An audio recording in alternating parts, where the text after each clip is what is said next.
Hey kids, TaviRider here with a behind-the-scenes tour of my new minecart station. If you haven't seen this before, check out my YouTube channel. You can see a video of this from a rider's point of view, and I show all the nice points about this. But this time I'm going to be showing you from a designer's point of view, how I built it, and how I achieved my goals. And the first step was choosing my goals. I wanted to make a station that had the best rider experience possible, and I wanted to do it without using any glitches. Once I decided that, I realized I should build the entry area first, and that's how I'm going to go through this tour in the order in which I built everything.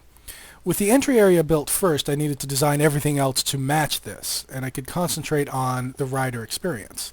I built it with these half steps stacked up high enough that you can't jump on from the side or get confused about where you should go there. It all leads you very clearly towards these two slightly different colored steps to the spot where you're supposed to get on the cart. If there isn't a cart, you're going to look up and very quickly find the button that distributes a cart. I didn't have that built yet, but I knew I wanted to have the cart drop in from above because that seemed the fastest way. It also seems kind of satisfying. Just plop, there's your cart. Here you go, sir.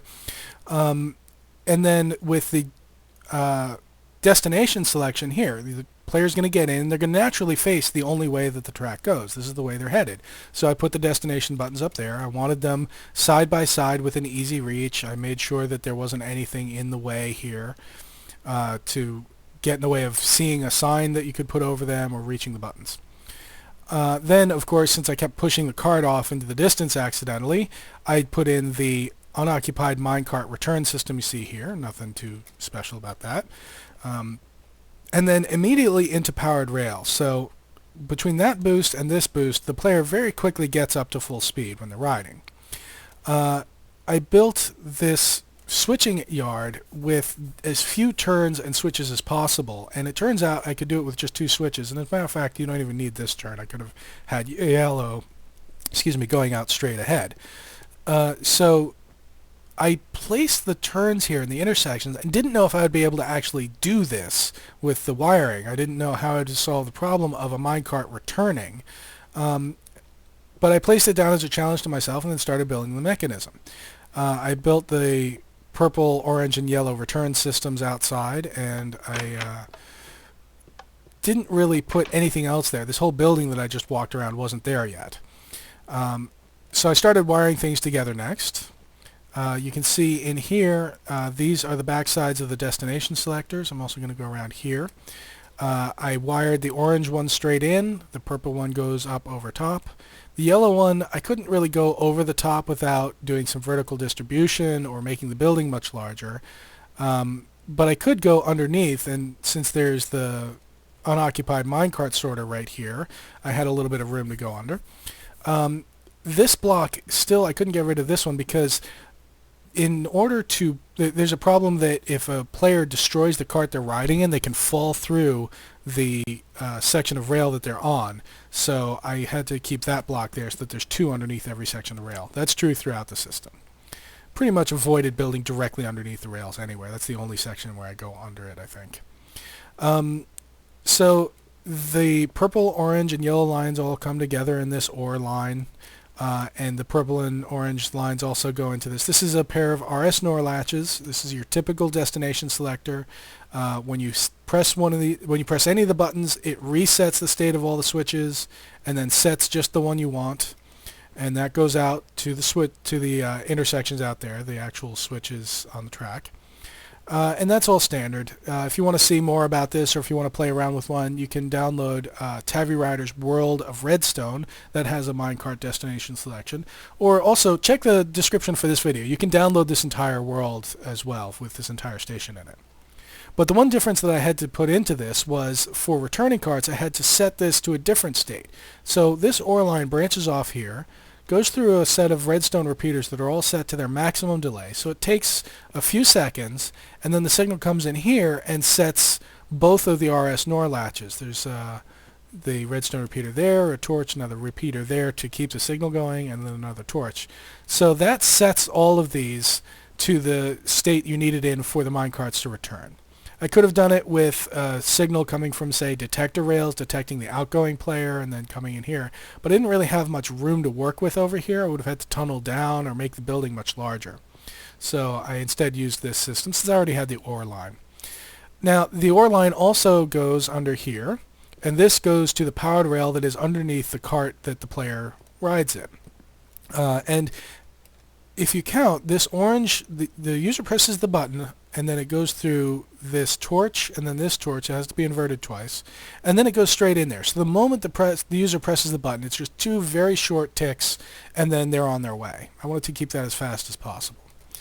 And then going up here, I had that ladder so I could get up here and break through this awning and press destination buttons and see how the track was behaving. That was just for testing. But then I realized that I needed to leave this ladder here and this hole in the ceiling, because whenever you have a structure that has a view, players will want to get up on top of it every time. And if you don't give them a way to get on top of it, they'll make a way. They'll slap ladders on the outside, or they'll build tard towers nearby, or they'll start breaking your walls and making stairs out of them. So I decided to leave the ladder in there and the hole in the roof for the adventurers that wanted to see it. Next up, once I had the switching system working, is the dispenser. Now this is large, but it's also excellent. This doesn't use booster carts. You could do just a Pez dispenser, but that uses booster glitches or door boosters, or some other glitch, and I didn't want to do that. That wasn't my design goal. I wanted something that I am pretty confident will continue to work even when Minecraft updates. So this is a design by Deltra. Let me show you out here how a section of it works. Deltra did a fantastic job with this. I'm really happy with these. This is just 2 turns of it, enough to hold 2 minecarts. And one minecart is loaded, the other one is empty currently. And beneath are some RS NOR latches. This dark wool is one RS NOR latch, and then the light green wool here is the other RS NOR latch. Now take a look at the RS NOR latch here, which is mostly these 2 torches. And I'm going to load a cart, and you'll see that when I do, the RS NOR latch changes state. That indicates that it now knows that it is loaded. And this torch is the signal to what would be the next section over, saying, nope, I'm full, don't pass on any carts. The detector rails here, and also there and there, are the inputs to the RS NOR latch. That's the signal that it has either is receiving a cart or that a cart is going out. And then all you have to do over here is power the rail that's coming in, and it hits this detector rail, and the next cart moves up neatly. Very, very nice design. Let me go inside and show you with them all lined up. So I have 5 of what you saw outside, so enough space for 10 carts, all lined up here. And we have some signal lines. This is the indicator that comes from the last RS NOR latch, saying that if this were off, it would indicate that the last one is empty, so the dispenser is empty. This is the input line saying I want a cart, equivalent to the button that I just pressed a minute ago. And this line goes all the way down to the far end saying the dispenser is full, which it is not at the moment. I have this lever here so we can try this out and show you what it looks like when you get a cart. That one immediately flies out, and they all just take their turns neatly and move up 1 space. Love to watch that. The one thing to note is that this is very close to the spot where the minecart drops out. I wanted the moment the user presses the button for that to fly right outside. And for returning carts, for depositing carts, it comes along here and goes up here, and then comes in at this end of the dispenser system. And let me load this up with a couple of carts so you can see how that works. See, it just passes the one that was empty and goes right into the next one.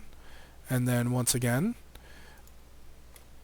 And now this gate, this intersection that I was just standing on, just changed states. That is protection against someone loading in another cart, because it would run up into here, smack into this one, and start causing problems. So this is protection that you have to have on this system. And if another minecart gets deposited, if the user ignores this signal that's saying the dispenser is full, the cart will instead drop on top of this cactus. I've been waiting to show people this for a long time. When you drop a cactus on, or when you drop a cart on the cactus, it just goes, "Wah!" Just shakes and blows up. I love that. Anyone remember the game Lemmings from years ago? They would do that when they would blow themselves up. They would grab their heads and they would shake and then poof, go. Love that. So Yeah, this is a waste of minecarts. This was a design decision that I wanted to just get rid of the carts. You could turn it around and send it back to them and stack them up in place, but that would have made it a little bit bigger. And this was just one of two choices. It would be very easy to simply route this back out again, and what you would probably want to do is throw down an unpowered rail or maybe a detector rail and just have the carts all stack up on top of each other there, so people who wanted carts could go get them. Then the last step was to build the building around it. I wanted to have a nice wintry look, so with the angled roof, but not too much so because this is kind of an industrial building, something a government or factory, something like that. So I put the flat roof on top instead of a totally arched roof. The design, maybe that's kind of an alpine design with the wood and the lighter colors. I added in the lighting over this so that the player is sort of attracted to this entry area and these poles over the different lines. And then, since it is still not a really attractive building, it's still a little industrial, I did what they always do.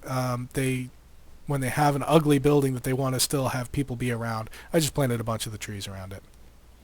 So that's everything. If you have any questions, please post your questions. I love to help people build these. And again, the download link is in the description for this video so that you can try this out for yourself. You can copy it wholesale into your world. If you do that, send me a link. I want to see what it looks like in your world. Thanks for watching.